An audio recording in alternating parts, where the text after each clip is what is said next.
فرانسیسی مجلہ لوفیگارو نے انکشاف کیا ہے کہ لبنان کے طرز پر افغانستان میں بھی ایران حزب اللہ کی طرح مسلح طاقتور تنظیم بنانا چاہتا ہے، جس کا مقصد خطے میں بالادستی کے خواب کو شرمندہی تعبیر کرنا اور توسیع پسندانہ عزائم کی تکمیل ہے۔ تفصیلات کے مطابق لواء فاطمیون کے عنوان سے شام و عراق میں فرقہ وارانہ عسکری خدمات سرانجام دینے والے ہزارہ نسل کے افغان شیعوں کو حزب اللہ افغانستان کے نام پر ایک تنظیم میں شامل کرنے کے لیے تگ و دو کی جا رہی ہے، جس کے لیے بنیادی کوششیں شروع ہو چکی ہیں۔ فرانسیسی مجلے کی رپورٹ کے مطابق جولائی 2018 کو تہران سے کابل کے شیعہ اکثریتی علاقے میں ایک وفد آیا جو 4 افراد پر مشتمل تھا۔ اس وفد میں ایک ایرانی ذاکر، انقلابی گارڈز کا ایک اہم عہدیدار، یونیورسٹی کا ایک استاد اور ایک ہزارہ طالب علم شامل تھا، جن کی میٹنگ 5 ہزارہ نسل کے شیعہ جوانوں سے ہوئی اور بنیادی ڈھانچے کے قیام اور مزید افراد کو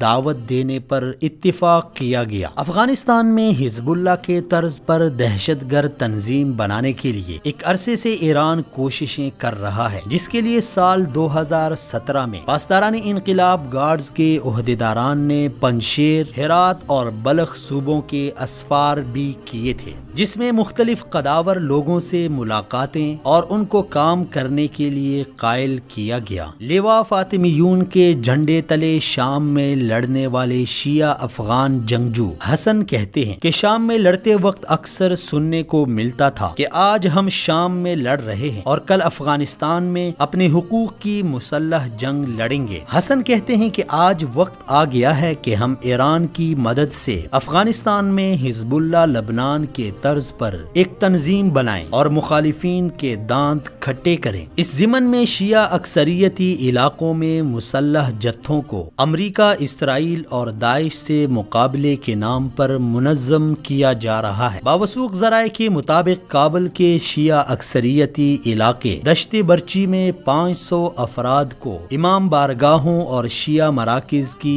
حفاظت کے نام پر مسلح کیا جا چکا ہے، جس کا مقصد مخالفین کو کچلنا اور ایرانی مفادات کا ہر حال میں تحفظ کرنا ہے۔ لواء فاطمیون کے عنوان سے ایرانی قیادت میں شام میں جنگ لڑنے والے افغان شیعوں کو مستقبل میں مزید منظم کرنے اور حزب اللہ لبنان کے طرز پر سرگرم کرنے کے لیے پاسداران انقلاب کی بیرونی ملک سرگرم ونگ القدس فورس ایک عرصے سے افغانستان میں سرگرم ہے، تاکہ اس جنگ زدہ ملک میں افراتفری بڑھانے کے لیے دہشت گردوں کا ایک ایران نواز نیٹ ورک منظم کیا جا سکے۔ خمینی انقلاب کے بعد سے ایران نے اپنے ناپاک توسیع پسندانہ عزائم کی تکمیل کے لیے ہمیشہ سے اسلامی ممالک میں مداخلت کی پالیسی جاری رکھی ہوئی ہے، جس میں افغانستان اور پاکستان زیادہ تر ایران نواز دہشت گردوں کے نشانے پر رہے ہیں۔ لواء فاطمیون کے نام سے افغان اور لواء زینبیون کے نام سے پاکستانی شیعہ نوجوانوں کو ایران شام و عراق میں اپنے مفادات کی جنگ میں جھونک رہا ہے۔ آج تو ان کو شام میں استعمال کیا جا رہا ہے، لیکن کل کو انہی افراد کو افغانستان اور پاکستان میں استعمال کیا جائے گا، جس کا تدارک از حد ضروری ہے۔ کہیں ایسا نہ ہو کہ وقت گزر جائے اور ایران نواز دہشت گرد اپنے مقاصد میں کامیاب نہ ہو جائیں۔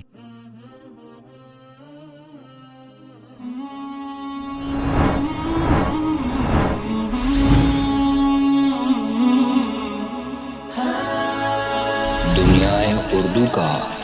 درخشاں ستارہ وصال اردو۔